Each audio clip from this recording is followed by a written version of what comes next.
Welcome back to my channel, Ramir Boulder. Hearing po ng Senate Blue Ribbon Committee, Bryce Hernandez nagsalita sa hatian ng Ghost Project nanghihingi ng proteksyon. Si Bryce Hernandez po ay humihingi ng legislative immunity sa Senate Blue Ribbon Committee. Ang legislative immunity ay isang karapatan na ibinibigay sa mga saksi o resource persons sa mga pagdinig ng Senado upang maprotektahan sila sa mga kasong maaaring isampa laban sa kanila batay sa kanilang testimonya. Panoorin po natin. Ano po ang papel talaga ni JP Mendoza dito? Engineer Bryce, kayo ba ang dalawang magkatuwang dito at kumbaga magkasama dito sa pagsasagawa nito mga proyektong Ghost o kaya substandard? Your Honor, pwede rin po ba ako humingi ng legislative immunity? As a chairman, Yeah, I leave it to the members. Shall we? Anyway, there are conditions, ano? At maliwanag yung condition. basta kung sasabihin mo yung lahat ng katotohanan, Lahat, wala gaya kang ng tatago. sabi ni Senator ng ating chair, Ang legislative immunity po na hinihingi niya ay mukhang pagbibigyan. Basta't sasabihin niya raw ang lahat ng katotohanan. basta po ay nalaman, natuklasan na kayo ay nagsinungaling, babawiin po yung legislative immunity na ibibigay siya at protection. Mr. Chair, pwede ko bang tanungin muna si Bryce, bakit sa House hindi ka humingi ng legislative immunity? Bakit dito humihingi ka? Your Honor, ngayon ko lang din po nalaman na meron po palang ganun na pwedeng gamitin.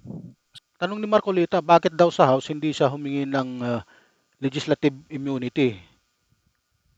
Tapos ngayon sa Senate humihingi po siya ng legislative immunity. Ito po ang sagot niya. Pasensya na po kayo. Okay, that's clear. Senator JB. Engineer Bryce, sige, tuloy niyo. Ano po ang naging papel ni JP Mendoza dito? Siya ba ang arkitekto? Isa sa mga arkitekto na modus? Your Honor, actually, involved nga po si Engineer JP Mendoza, ako, at saka po si Boss Henry, at saka isa pa po naming project engineer. Sino yung isa pang engineer? Si Engineer Paul Duya po. Mr. Chair, baka if we can also subpoena that Engineer Paul Duya. So ordered. Your Honor, Nandito siya. Please proceed. Your Honor, approve po ba yung legislative immunity? Nag-roll na. Apo, maraming salamat po. So, basta siguraduhin mo lang, totoo lahat ang sasabihin mo. Kasi may Oh. tatanungin din ako sa iyo. Opo. So ikaw, ito man na siguro yung modus mo para malaman ng committee because in aid of legislation, yan ang gusto natin malaman. Ituloy mo na lang. Ikwento mo na lahat-lahat. Yun nga po, yung project na yan, meron po kaming sharing na pag kumita po, si Boss Henry po merong 40%, ako po may 20%. Si Engineer JP meron po 20% at si Engineer Paul Duya meron din po 20%. 100, lampas na yan ah.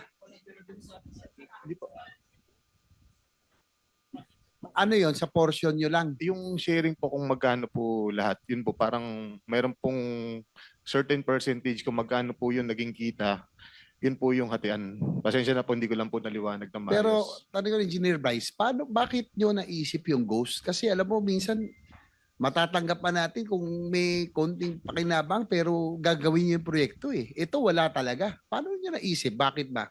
Ano rason? Tumaas ba tara? O tumaas ang cost? Bakit hindi nyo ginawa yung mga proyekto? Isa na rin pong kasagutan yung tumaas po ang tara. Ano po yung tarang nyo? Kanino napupunta? Sa proponent daw po, sabi ni Boss, honest, wala po akong direktang pakikipag-usap sa proponent.